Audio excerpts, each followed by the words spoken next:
Hi there, and welcome to the IBAC Tech Trek podcast, where we explore the outer reaches of insurance technology. I'm your science officer on this journey, Tom Reid, and I'm pleased to be joined today by Greg Toothe from Acturis. Hey, Greg, how's it going? Hey Tom, nice to see you. Nice to see you too. So, Greg, you've been now in Canada for a couple of years, is that right? 5 years now, so five and a Five, half years, five and a going half on years. for, Wow, time for flies. Although yeah, you still got that lovely British accent. So, yeah. I'm starting to adopt some Canadian lingo, but haven't lost the accent yet. right on. So maybe you can explain where that accent come from in the form of your background. How did you wind up coming to Canada 5 years ago? Yeah, no good. So I've been at Acturis, the business, for about 18 years now. So the majority of that time, or 13 years of that time, was spent in the UK. Actually started on our support desk at Acturis and kind of worked my way through the business. My previous role before heading over to Canada was heading up what we call our specialty lines team, so looking after insurance on things like cyber, D&O, E&O, or anything from aerospace to marine trade, and developing insurance panels for kind of more specialty lines of business. And then I had the opportunity 5.5 years ago to move over here to Canada to head up the team and kind of what we're trying to achieve in the Canadian marketplace. So I do want to ask you about what's going on at Acturis, but I'm intrigued. So why did you make the move to Canada? What attracted you about coming here? I think two reasons, I guess. One, personal reasons. It seemed like an exciting opportunity to move to a kind of another territory or another country and kind of experience life somewhere else with myself and my wife. The second was really the opportunity for Actress that we really saw there, and something really exciting in terms of growth potential. Obviously, in my previous role, I kind of built panels of insurers, as I just mentioned. I think one of the key things and the opportunity in Canada was really where we saw the lack of API connectivity and panels, in particular in the commercial space as well as the personal line space, in terms of the type of functionality. So it aligned pretty well to some of the things I've done before, and it seemed pretty exciting what Actress could do in Canada.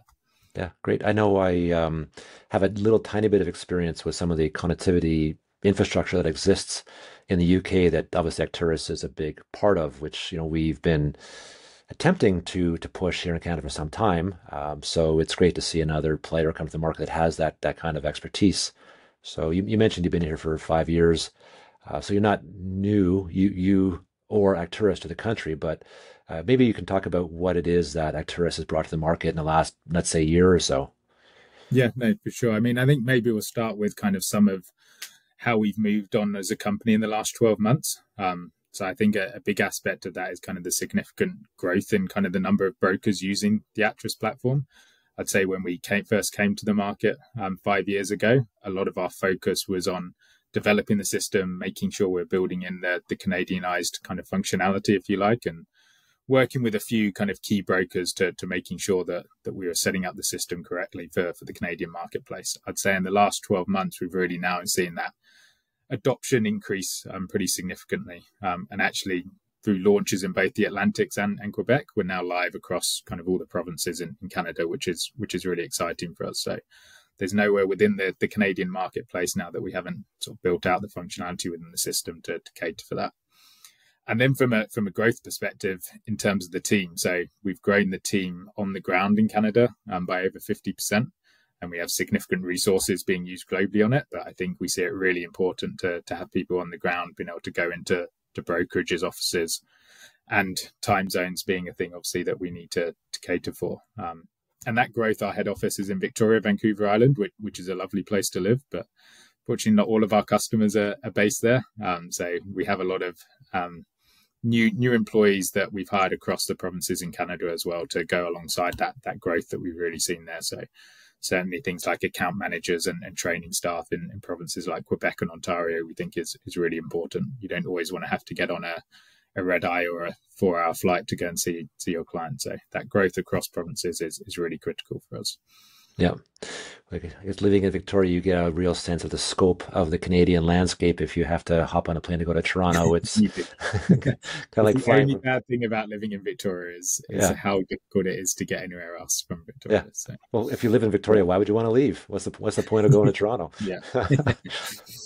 So, Actors came to Canada. You purchased Power Broker, which was typically being used by smaller brokerages, not always, but typically. Would you say that the profile of the brokerage that is working with Acturis today is similar to the power broker client, or is I'd it say, different? Is I'd it say it's different? very varied on Acturis. So yes, we can work with some of those similar type of profile that you see on Power Broker, and we've seen a few of those type of brokers move over to the Acturis system as well. But we're certainly set up as a system to deal with your very large brokerage businesses as well. So yeah, I'd say you're going to use the Acturis system in a slightly different way if you're a small broker to a large broker, and it's pretty customizable. So can really cater for the needs depending on how much of that functionality you do or don't want to use. But Power Broker we still see as a great system for the marketplace. We've got no intention of having any force move off of Power Broker onto the Acturis platform. In fact, we're still making new sales for brokers coming onto the Power Broker system, and we still see that there is development that we can do there to benefit those brokers. We are seeing a shift as some of our larger brokers on Power Broker looking to move across to Acturis and kind of get the benefits of some of the functionality we have here. But we very much are continuing to develop Power Broker and see it for a great system for a certain type of broker for sure. What would you say if you had to pick a top three things that Acturis has done in the last year, 12 months? What would those things be? I think big one is expansion of kind of what we're doing from a rating perspective. So we've had a lot more kind of insurers join our panel, if you like, to do rating. And we're seeing, I guess, aligned with how insurers adopting APIs in general, moving away from manufactured rates to APIs. And we're linking with those insurers when they do that. And I think a big benefit of doing that is kind of the accuracy of pricing. And we see that as being what was a really challenging aspect for brokers in the Canadian marketplace and still is for a long time.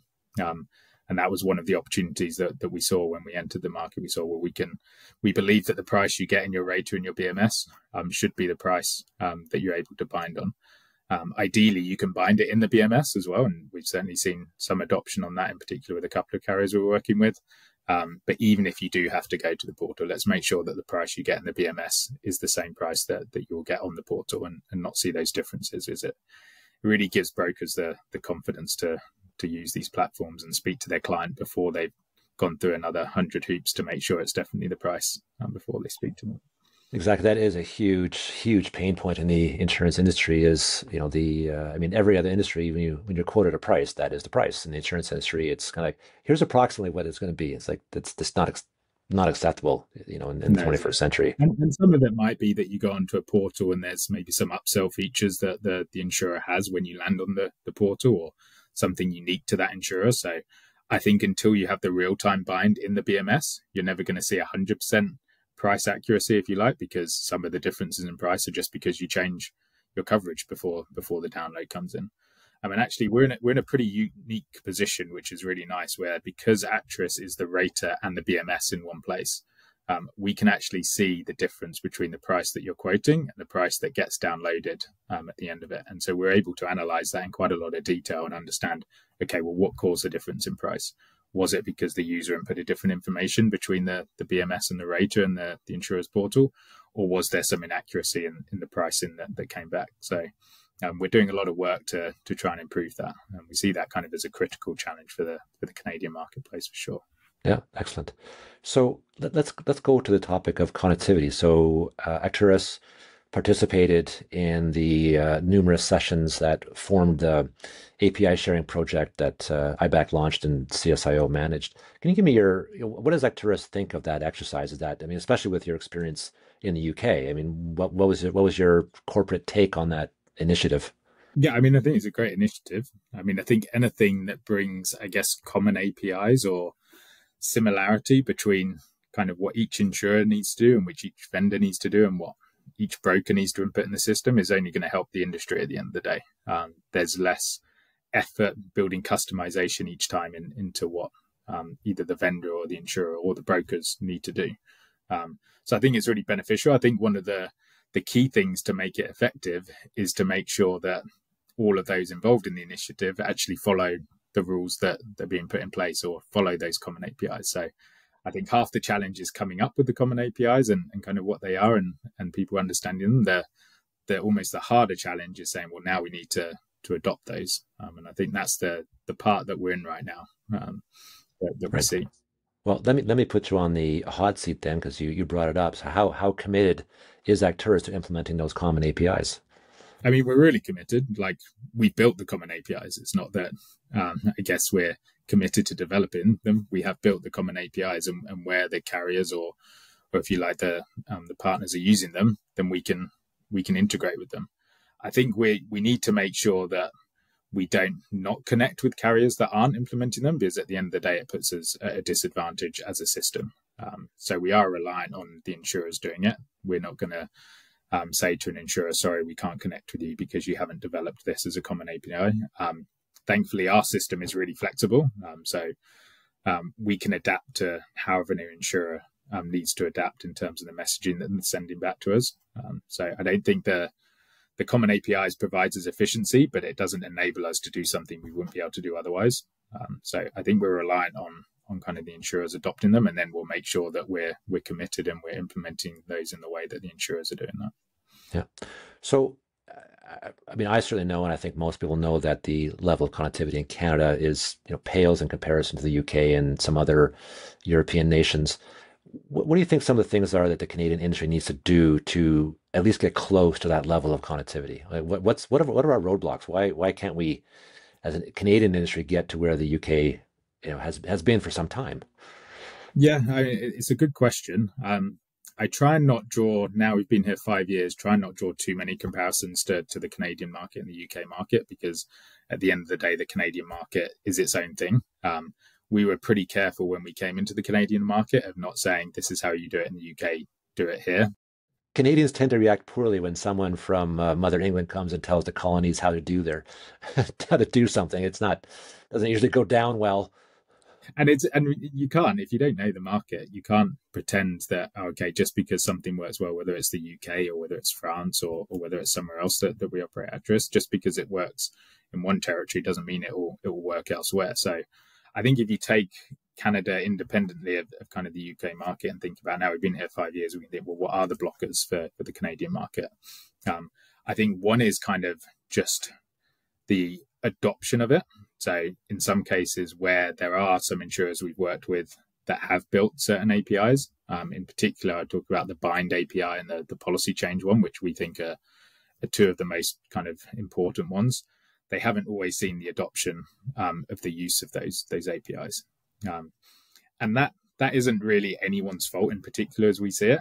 I think the challenge is, until you have the mass or kind of the majority of insurers, or at least 5 or 6 all doing this, then it's really difficult for brokers to adopt a unique process for one insurer. And it's a real mentality kind of shift they need to take. And we are seeing some brokers do that. And certainly we're seeing that kind of grow all the time in the adoption of those type of APIs. But it is a big challenge to say, okay, I'm going to do this for insurer X, but I can't do this for insurer Y. And someone that can really see the efficiencies are willing to do it. Someone new to the industry, maybe a brand new broker, they've just graduated and they've just passed their certifications, learning that kind of marketplace and knowing, okay, I can do this with this insurer, but this one I do it this way. I think that's our biggest challenge. We need to get to there being at least a few insurers all doing things the same way, and that will push kind of everyone else to do that and push brokers to kind of use that technology as well. I think secondly, the challenge is probably the insurer side. I think the insurers certainly have similar challenges in terms of prioritization. Like, how do we push this ahead of the other kind of million projects that we need to do? What's going to put this to the top of the list? Seeing the broker adoption would help put it to the top of the list, I guess, is one way you can look at it. But that's the other challenge we have. It's not a want or desire from insurers to use this type of technology. Every insurer I speak to looks at kind of what we show and how it can be done within the Acturis system, and they love it. It's not a question of thinking this is the right way to do it. It's a question, well, how do we make that happen, and how do we make it to the top of our list? Yeah. Well, you hit on the term critical mass, which is one I use quite a bit as well. And that is one of the essential components to the API sharing project, was getting, in that case, I think 7 or 8 carriers together to have sort of that critical mass, having a few of the bigger carriers, like Aviva and SGI and Definity, along with a few of the more mid-market kind of players to the table to get that critical mass. Because as you say, if only 1 or 2 carriers are doing it, doesn't it doesn't make sense for a broker to adopt at that point because it's only a portion, a very small portion of their business. But if it's 50, 60, 70, 80%, now it becomes, super relevant and powerful to start to shift to that Yeah, common for sure. process, that common way of doing things. So, Although I would yeah, say, kind of just touching on kind of the nuance, I guess what you're saying there, I would say it's still efficient for the broker to adopt. Like even if it's just one insurer, it's more efficient for the broker to adopt it for that one insurer. The challenge is in them understanding when they're going through that day-to-day workflows that they can do it for that one insurer. And if they're not doing it for lots, sometimes there's not a thought process, oh, I can just bind in my BMS here. They're so used to just binding in a different way. And I think that's the challenge. As soon as one broker understands it, and if they have a bigger book of business, I guess, with an insurer that does it, then they'll do it and it'll flow through really well. So yeah, you'll get efficiencies, whether it's one or 100 insurers, but how do we get brokers to have that mentality to adopt it? yeah.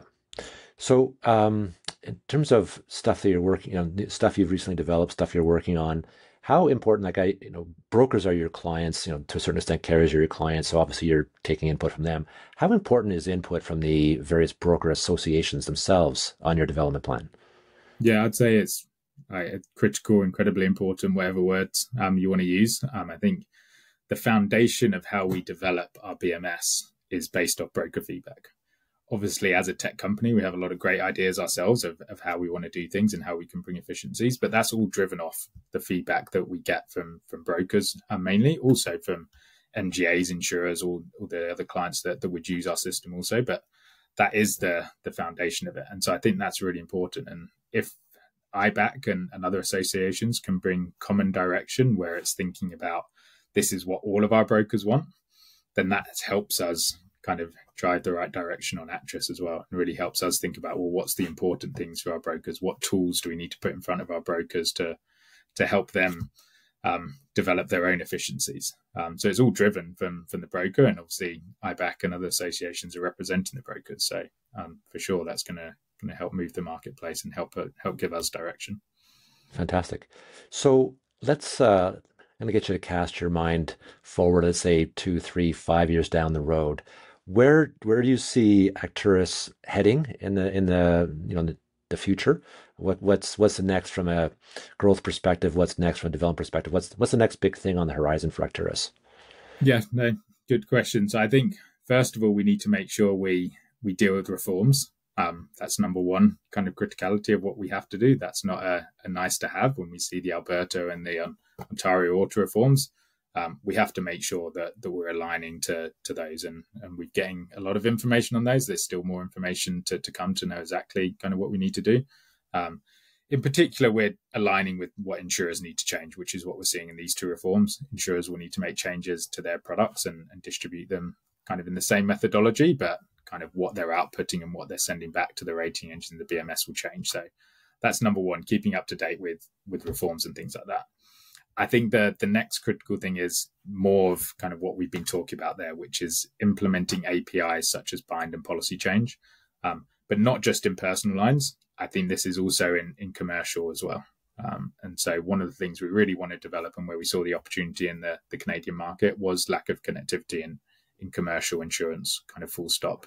Not even just getting the quote with an inaccurate price, if you like. This was actually, there's no ability to get a quote in your BMS, or little kind of active raters available in the commercial market.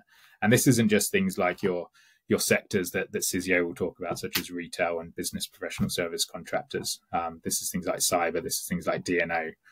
This is things like cargo and insurance. We see the capability and rating to be active for all of these type of lines. There's no reason why you can quote on habitational insurance, but you can't quote on D&O insurance. If anything, I would say the rating algorithm for D&O is 1,000,000 times simpler than the rating algorithm for habitational insurance in Canada. So how do we push those higher up the insurer roadmaps as well to benefit brokers from the commercial side? And then I'd say third-party data sources is an important one. At the end of the day, the more we can enhance the data, or even pre-fill the data in the BMS or the rater, it enhances the journey for the broker, but it also creates the speed of the journey. Sorry, will be quicker. They'll be able to get through. They'll be able to get a quote in a short amount of time, and the accuracy of the data will be greater. So I think that's really helpful. And then one thing we're seeing a lot is API connectivity, not just between the broker systems and the insurer systems, but other third-party systems that brokers want to use. So a CRM system or a telephony system. And we're constantly enhancing those kind of API tool sets to make sure that if either it's functionality we don't have or a broker just prefers a different system to do something to ours, then they still have the ability to connect into that. We really believe Acturis covers a lot of the features people need, and one of our big concepts is having everything in one place, but we don't do everything perfectly. At the end of the day, there's other systems that are going to do things better than us in some scenarios. And so we want that API connectivity to be high in kind of all circumstances. So brokers can integrate all of their technology kind of better between systems. I think one of the things to touch on is the fact that the benefits of having a global business and kind of that multinational presence, if you like, means that we're not only learning from Canadian brokers and Canadian insurers and Canadian MGAs of how we can enhance the system. We're also getting outside factors from other territories to see where we've done things well or where we've just seen things operating well somewhere else. And we can bring that into the Canadian market space. But adapting it in a way that really works well for Canadian brokers. It's not just bringing it in with how it's done elsewhere. It's thinking, okay, this seems like a great feature. Something like the ability to cross-sell insurance using AI to do that. Now, that functionality can be used in any territory. But obviously in Canada, you're going to use different mechanisms to say, okay, if you've got this line of business, you could cross-sell to this line. So it's adapting it and then implementing it in that way. Finally, Greg, just to sort of wrap this up, if there's one or two things that you want brokers to take away from this whole conversation, what would that be?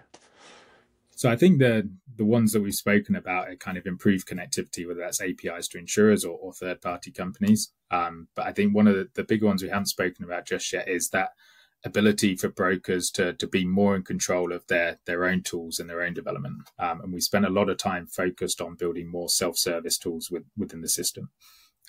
So examples of that would be for a broker to build their own lead portal journey. So allowing a website for clients to come in and interact with them. The broker would build the questions, they build the website.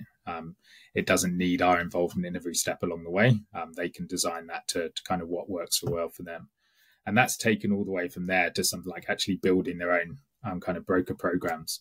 So brokers that might have a kind of a marine program or something like that could build that in, or maybe they've got a program for recreation centers that's focused on there. And we've developed the tools to enable them to build in their own rating, building their own underwriting from the system, and then publish that for brokers to be able to use themselves internally, but then also expose that to their clients through those portals that they've developed themselves as well. So we see that as a really important advancement of the BMSs not always needing to be involved with every step along the way of what a broker wants to do, that they actually have some of the control to do that themselves as well, because then they can move quicker. And I think that's a key aspect that everyone's always looking to do, is always moving quicker to kind of be ahead of the pack, if you like. The world of insurance is changing because the world of tech is changing. Join us on the journey at ibactech.ca.